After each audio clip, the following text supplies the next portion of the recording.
Tandaan naman, noon nanakaw yan noon yung bell ng church namin. Pero Oo. nabawi nila kasi nahanap nila. Kasi every morning, tumutunog yun kung nanakaw. Matagal na. Kaya ayun, nakita.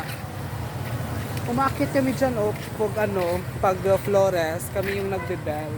Ay, Katakot akyat. Kasi yung hagdan dyan, steel lang na manipis. bulok. Tapos, ito lang yung simbahan sa Iloilo na may mga bats, mga paniki sa loob. Diyan man si Mama Misahan. Ah,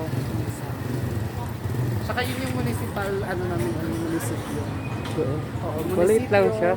Oo, maliit lang. Kasi, munisipyo simbahan sa kanila. Yung kalapit lang.